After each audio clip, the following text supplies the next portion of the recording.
بسم الله الرحمن الرحيم سلام الله عليكم ورحمة الله تعالى وبركاته dhegeystayaal ku soo dhawaada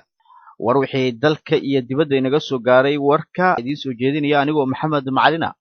qodobada warka radio gadaad ku maqli doontaan hadduu eebe yiraahdo waxa ka mid noqonaya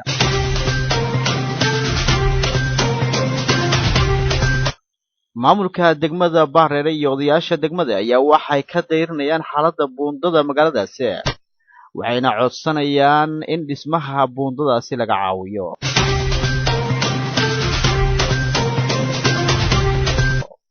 ciidanka xoogga dalka Soomaaliyeed ayaa maleeshiyaadka al-shabaab kala wareegay deegaano ay ku sugnaayeen oo ka tirsan gobolka Baay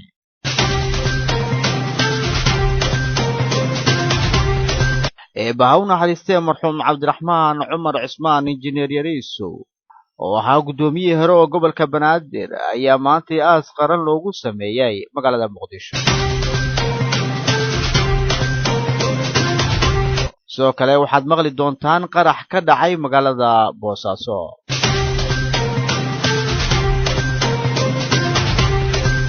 qodobada dibadda ee warkeena aad ku maqli doontaanna waxaa ka mid noqonayo ugu yaraan 20 qof ayaa ku dhibatay weerar toogasho oo ka dhacay meel tukaamaysiya oo ku taala magaalada Elbas ee gobolka Texas ee dalka Mareykanka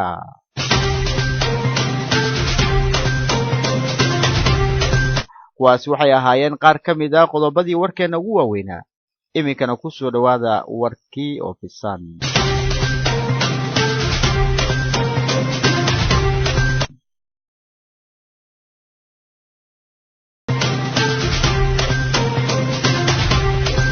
munaasabad lagu xuseeyay maalmaha naasnuujinta ayaa maanta lagu qabtay degmada Doolow Soomaaliya waxaana munaasabada ka soo qayb galay xubno ka socday hay'adaha samafalka ee degan degmada Doolow Soomaaliya maamulka degmada iyo mas'uuliyiin ka socday wasaaradda caafimaadka ee dowlad goboleedka Soomaaliyeed ee Jubbaland Cabdinuur Cismaan Cabdi ayaa warbixintaasi inoo diyaariyay munaasabada toddobaadka naasnuujinta oo ku beegan 1 ilaa 7 Agoosto inta badan laga xuso dalal badan oo caalamka ayaa lagu qabtay degmada Doolow Soomaaliya ee gobolka Gedo waxaana munaasabada xuska toddobaadka naasnuujinta adduunka soo agaasintay wasaaradda caafimaadka ee dowlad goboleedka Jubbaland oo kaashanayso qaar ka mid ah hay'adaha ka shaqeeya caafimaadka sida Turkiya World Vision iyo IOM xafladda ayaa waxaa ka soo qayb galay maamulka degmada Doolow saraakiil ka socotay hay'adaha inta badan ka shaqeeya caafimaadka ee degmada iyo qaar ka mid ah bulshada ku nool xarooyinka barakacayaasha Qansaxley Kabaasa iyo sidoo kale degmada Doolow gudoomiyaha arrimaha bulshada ee degmada Doolow Maxamed Xuseen Shide madaxa nafaqeynta carruurta iyo hooyooyinka ee wasaaradda caafimaadka Jubbaland Farxaan Carab Cumar qaar ka mid ah bulshada ka soo qayb gashay xafladda ayaa dhankooda waxay hooyooyinka Soomaaliyeed kula dardaarmeen in cunuga naaska la siiyo 6 bilood iyo in ka badan hooyada waxa uu jecelahay shablo ku jecel oo kala yeesha ma fiicno anigu waxaan u sheegay laba sano booliisku hatta sida loo fiiriyo aadu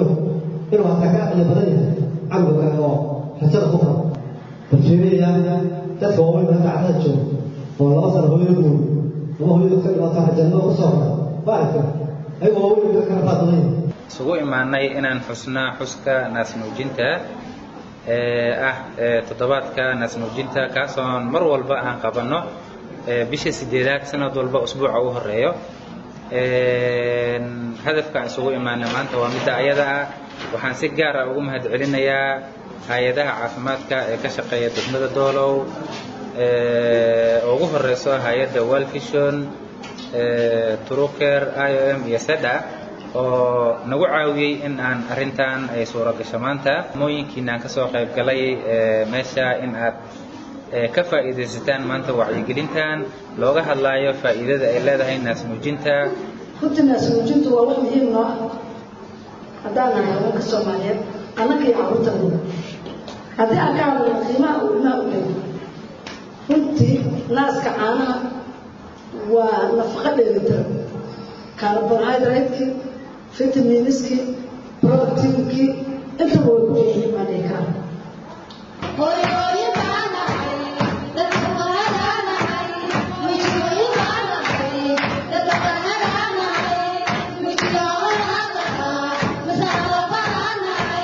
Dr. Maxamed Ibrahim Cabdi oo ka mid ah saraakiisha hay'adda World Vision ayaa bulshada goobta ku sugnayd sharaxaad dheer ka siiyay muhiimadda cunuga ay u leeyihiin caanaha naaska.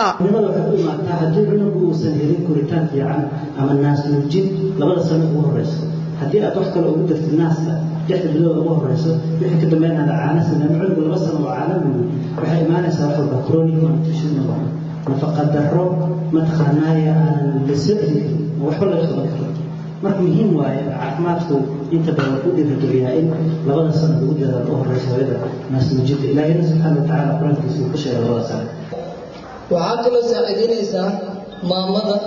in ay hesho waxa la yiraahdo dabacsanaan iyo nasashiino inay jirkeeda ka daranto marka aniga waxaan ugu baaqayaa hooyo waliba meel walba ay joogto in naas nuujinta ay muhiim tahay aanan ka dhigin wixii hadal ay yeelato ficil aan sameynaan isku dayno ka turkeer ahaan waan qabanaa annaga mar walba si joogto ah bil walbana waan qabanaa naas nuujin barnaamij looga hadlo naas nuujina ugu dambeyn hooyooyinka Soomaaliyeed ee goobta ka soo qayb galay ayaa waxaa loo qaybiyay agab ay markaas ilmaha wax ku nuujiyaan. maamulka degmada Bahreere iyo odayaasha degmada ayaa waxay ka dayrinayaan xaaladda buundada magaaladaasi waxayna codsanayaan in dhismaha buundadaasi laga caawiyo. Cumar Caydruus Axmed ayaa warbixintaasi degmada Bahreere inooga soo diray. waxaa dhibaatada ugu weyn oo na haysato waxa way shacabkii qof walba adiyadoo jabantahay uu iska marayaa waxaad moodaa wadankan loo dhalan ummad yahay waxaan idin leeyahay meeshan buundadan hadeesan wax laga qaban wax dhaqaale ma imaanayo horumar ma imaanayo iyadoo taasi ay ka duulayaan maamulka iyo bulshada magaaladan Bahreere ayay maanta ka bilaabeen dayactir yar oo lagu sameynayo qaybaha ay ka burbursan tahay buundadan dadka qaar ayaa ku sheegayo in hawshan yar ee maanta laga hayo aynan ku fileen balse ay u baahan tahay dayactir iyo dhismo inta ka weyn maadaama aysan helin buundadan wax dayactir ah muddo sanado ah waxay dhaawacayaan dadka ay gaadiidleyda ku xayiraan agagaarka buundadan inta ay socotay hawshan haddaba waxaan wax ka weydiinay dareenkooda qaar ka mid ah qaybaha kala duwan ee gaadiidka iyo dadka deegaanka dhibaatooyinka ay kala kulmaan burburka halkan ka muuqanayo iyagoona ku baaqay in laga qayb qaato dayactirka iyo dhismaha buundadan magaaladan Bahreere annagoo ku hadlayna afka oo ururada bulshada ama deegaanka degmadan maadaama ay tahay gobolka Gedo degmada ugu weyn ee gobolka Gedo saakay waxa haysato masiibadan buundadan oo helin dayactir in muddo ah waxaan dalbanaynaa haddii ay tahay dawladda federaalka ama deeq bixiyaasha ama gargaar bixiyaasha nooc walba ay yihiin in buundadan ay soo gaaraan taas oo aan iskaga socon karin la'aanteeda meesha haddaan taaganahay waa buundadii Bahreere ummadda Soomaaliyeed oo joogto oo meeshan ku gudubtana waa dhibaatada ka taagan way og yihiin way arkayaan way ka dhantahay meeshan waxa ka muuqdo aragtaan gadaal waxa ka muuqdo aragtaan ummadda Soomaaliyeed Bahreere ku dhaqan waxaan ka codsanaynaa in buundadan si toos ah u dhisano oo xoolaha anaga aan ku dhisano qof Ilaahay abuurtay oo noo maqan ma jirto buundadan bireed hadda ka hor balwani in loo qaadan filayaa run iyo been waxay tamaan saas ay ugu soo gaartay warka ani ma joogin si liigu yiri hadda waxa weeye buundadan xoolaan leenahay geel baan leenahay odayaasha iyo nabaddoonnada meeshaan joogo waxaan rabnaa hadduu Ilaahay yiraahdo aniga kow aan ka ahay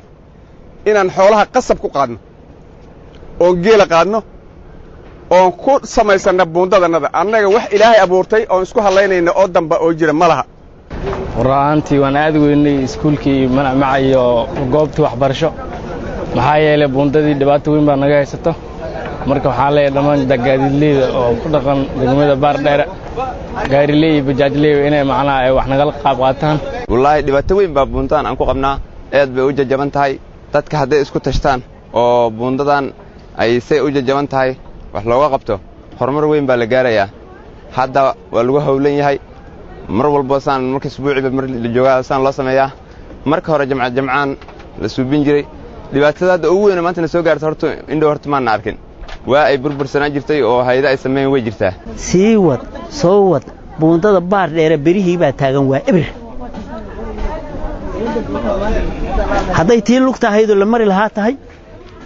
iyo hadday tii weynay tahay labaduba waa israaceen waa cidu u maqan tahay oo cid wax tari kartaa jirto hadday dawladda tahay hadday hay-adaha wax sameeyo oo ay tahay oo lookalka ah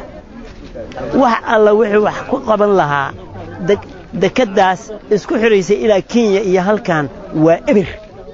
waxaan codsanaynaa wax kasta kufri iyo muslim wixii wax ka qaban kara in wax laga qabto baan codsanaynaa wax hadii in laga qabto baar ahaan reer Baardheero waxaan codsanaynaa bal dadka la noo dambeyn culamaa u diinka nabadoonnada beesha deegaanka degan waxgaradka aqoon-yahanada ururka hooyooyinka ururada bulshada maamulka Baardheero degmadaha boondadaas waa isku xirka degmada Baardheero waa halbowle waxay la mid tahay degmada oo duntay boondada hadii dunto waxay ku dhisi kartaa degmada Baardheero boondada $1 shakhsi hadii laga qaado dad hadii masaajidada laga yabo 100 bixin lahaa jira dad kun bixin lahaa jira aaminna waa jooga culimada aaminna ganacsatada aaminna maamulkan hadda anaga dulmi ku aragno waxba ka sheegaynin waxaan rabnaa ana Cabdi Cali Raa oo ku hadlay afkayga iyo afka suuq yaro iyo Soomaali weyn halkan jifa kaligeed ma degan Soomaali oo dhan maay iyo maxaatiri maayeed dabare afkiisa oo macnaha holadka imaysa ka gaada inta u dhaxaysa wada degan intaasana boondada wada isticmaasho cid shakhsi gooni u leeyahay maamul gooni u leeyahay ma jiro cid aysan maanta haday go'da dhibeyna ma jirto mehelan wax garowsha boondadan intay burburtay dawladda dhexe ee Soomaaliya waxaana ku geedaaman dhibaatooyin kala duwan oo dadka deegaanka iyo gaadiidkaba kala kulmaan burburka boondadan ka muuqanayo ciidanka xoogga dalka Soomaaliyeed ayaa maleeshiyaadka al-shabaab waxa ay kala wareegeen deegaano ay ku sugnaayeen oo ka tirsan gobolka Baay howlgalkan oo ciidamada qalabka sida ee Soomaaliya iyo kuwa maamulka koonfur galbeed ay ka sameeyeen deegaano hoos yimaada magaalada Baydhabo ee xarunta kumeel gaarka ee koonfur galbeed Soomaaliya ayaa lagu dilay horjoogayaal ka tirsan argagixisada al-shabaab saraakiisha hogaaminaysay howlgalkan oo la hadlay warbaahinta ayaa waxay sheegeen inay la wareegeen tuulooyin ay ka mid tahay Buulajab oo markaasi maleeshiyaadka al-shabaab ay dadka shacabka ay lacago iyo xoolo baada uga qaadi jireen howlgalka ayaa sida la sheegay lagu dilay horjoogayaal ay ka mid yihiin madaxdii amniyaadka iyo madaxdii sakawaadka oo ahaa kuwa shacabka dhibaato ku hayay oo ka qaadi jiray baad isugu jirta lacaga iyo markaasi xoolo sida ay sheegeen saraakiil la hadashay warbaahinta saraakiisha ciidamada xoogga dalka ayaa ugu baaqay dadka shacabka ee ku nool deegaanadaasi argagixisada saraakiisha ciidamada xoogga dalka Soomaaliyeed ayaa ugu baaqay dadka shacabka ee ku nool deegaanada iminka al-shabaab laga xoreeyay inay la shaqeeyaan ciidamada si looga hortago dhibaatooyinka ay ku hayaan dadka rayidka ee ku nool deegaanadaasi iminkana dhageystayaal magaalada Muqdisho Allah u naxariistay marxuum Cabdiraxmaan Cumar Cismaan injineer Yariiso ayaa maanta aas qaran loogu sameeyay magaalada Muqdisho injineerka ayaa ku geeriyooday qarax horay uga dhacay magaalada Muqdisho madaxweynaha jamhuuriyadda federaalka ee Soomaaliya mudane Maxamed Cabdullaahi Farmaajo ayaa garoonka diyaaradaha ee Aadan Cabdulle kaga qayb galay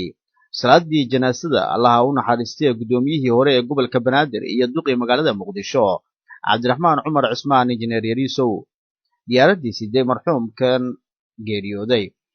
isagoo ka shaqaynayay horumarinta iyo dib u dhiska dalkiisa ayaa markii ay soo caga dhigatay garoonka diyaaradaha waxaa naxashka marxuumkan la huwiyay calanka jamhuuriyadda federaalka ee Soomaaliya waxaana diyaaradda ka soo dejiyay ciidamada xoogga dalka Soomaaliyeed oo qaadayay saanqaad markaasi murugaysan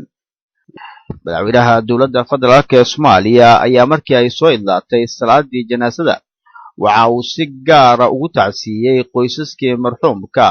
oo qaar ka mid ah ay ku kulmeen janaasada isagoona alle uga baryay in samir iyo iimaan uu marxuumka ka siiyo intaasi kadib cutubyo ka tirsan ciidamada qalabka sida ayaa marxuumka aas qaran ugu sameeyay dugsiga tababarka ciidamada booliska Soomaaliyeed ee General Kahiye magaalada Muqdisho iyadoona ay goobjoog ka ahaayeen guddoonka labada aqal ee baarlamaanka Soomaaliya, ra'iisul wasaaraha xukuumadda federaalk ee Soomaaliya xasan cali kheyre, ra'iisul wasaare ku-xigeenka Mahdi Maxamed Guled iyo mudanayaal ka tirsan baarlamaanka Soomaaliya,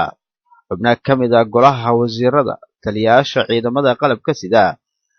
duubabka dhaqanka magaalada Muqdisho, ehelada marxuumka iyo qaybaha kala duwan ee ku dhaqan magaalada Muqdisho. Iminkana magaalada Boosaaso, qarax xooggan ayaa saaki ka dhacay magaalada Boosaaso. Wararka ka imaanaya magaalada Boosaaso ee xarunta gobolka Bari ayaa waxa ay sheegayaan in goordhow halkaasi laga maqlayay jugta qarax ka dhacay meel u dhow hoteelkii hore ee Ramaada ee magaalada Boosaaso. Dad goobjoogayaal ayaa waxa ay sheegayaan in qaraxa uu ahaa miino dhulka markaasi lagu aasay ama la geliyey, isla markaasina lala egtay gaari halkaasi marayay. Wararku qaar ay sheegayaan inuu gaarigu lahaa wasiirkii hore ee qorshaynta Puntland Shirax Xaaji Faarax. Waxaa jiro khasaare kala duwan oo ka dhashay qaraxaasi, hase yeeshee aan si rasmi ah iminka aan loo caddayn karin. waxaana goobta isla markiiba gaaray ama tegay ciidamo ka tirsan kuwa booliska Puntland kuwaasi oo howlgal halkaasi iyo baaritaan isla markiiba ka bilaabay. weli waxaad maqlaysaan warkii radio Gado oo inkaga imaanaya 89.0 megahertz. waxaana warka inkaga imaanaya stuudiyaheena koobaad ee degmada Dolo Soomaaliya. iminkana Somaliland wan ayaa laga dhex bilaabay Somaliland iyo jamhadda uu hogaaminayo Cornel Carre. odayaal iyo waxgarad ka soo jeeda deegaanada Somaliland ayaa waxay bilaabeen wan ku aadan sidii nabad loo kala dhaxdhigi lahaa Somaliland iyo jamhadda uu hogaaminayo Cornel Siciid Cawil Jaamac Carre. Cornelka iyo ciidamo uu hogaaminayo ayaa tira ka dhowr jeer waxa ay ku wada dagaalameen ciidamada Somaliland deegaano ka tirsan gobolka Sanaag. waxaana Cornelka oo horay uga tirsanaa ciidamada Somaliland uu sheegay inuu weerari doono magaalada Hargeysa. suldaanka guud ee mid ka mid ah beelaha deegaanada Somaliland oo lagu magacaabo Suldaan Maxamed Suldaan Xirsi iyo madax dhaqameed uu hogaaminayo ayaa Cornel Carre waxa ay kula kulmeen buuraha gobolka Sanaag, iyagoo markaasina u gudbiyay inuu diyaar u noqdo wadahadallo uu la furo ama la galo Somaliland si loo joojiyo dagaalka kala dhaxeeya isaga iyo markaasi Somaliland. wararka laga helayo deegaanadaasi ayaa waxay sidoo kale sheegayaan in Cornel Carre uu shuruudo dhowr ah uu ku xiray inuu wadahadallo la furo ama la sameeyo madaxda Somaliland si looga baaqsado dagaal mar kale dhex mara jabhadda uu hogaaminayo Cornelkaasi baxsadka ah iyo Somaliland. si kastaba ha ahaatee, madaxweynaha Somaliland Muuse Biixi Cabdi ayaa dhowaan sheegay in dagaalka u dhaxeeya Somaliland iyo jabhadda Cornelka uu hogaaminayo ugu dambeyn uu ku dhammaan doono wax wanaagsan oo markaasi uu madaxweynuhu ula jeeday inuu wada hadal lagu soo afjari doono. iminkana dhageystayaal qodobkii dibadda. ugu yaraan 20 qof ayaa ku dhibatay weerar toogasho oo ka dhacay meel tukaamaysi ah oo ku taala magaalada Elbas ee gobolka Texas ee dalka Mareykanka. weerarkan oo ay ku dhinteen 20 qof ayaa sidoo kale waxaa ku dhaawacmay 26 qof oo kale. weerarkaasi oo ahaa rasaas uu nin cadaan ah ku furay dad ka tukaamaysanayay dukaan ay leedahay shirkadda Walmart oo ay xilligaasi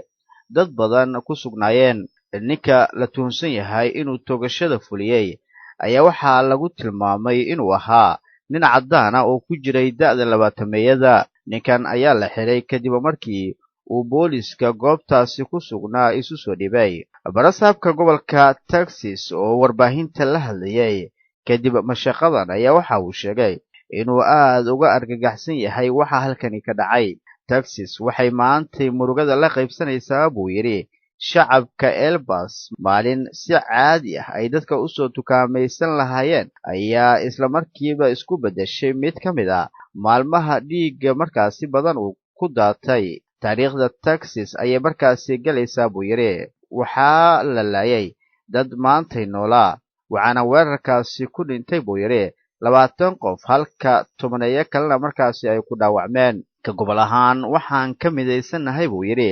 gudoomiyaha gobolka Texas taageerada dhibanayaasha iyo qoysaskooda ku waxyeeloobay mashaqada halkani ka dhacday weerarkan dhacay. dhanka kale, madaxweynaha Mareykanka Trump ayaa falka weerarkaasi ku tilmaamay ficil fulinimo. waan ogahay buu yiri inaan matalo qof kasta oo ku sugan dalkan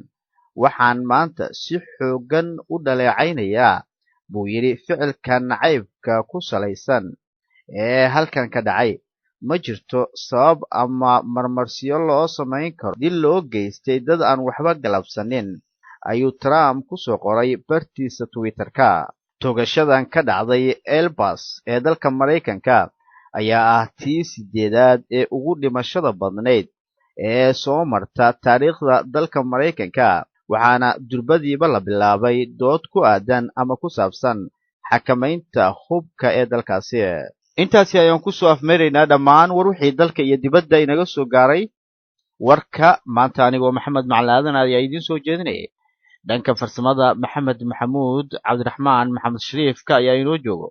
ciddii uu sheego warkani waxay dib uga dhagaysan karaan baraha aynu ku leenahay Facebook iyo YouTube-ka iyagoo markaasina raadinaya Radio Gado.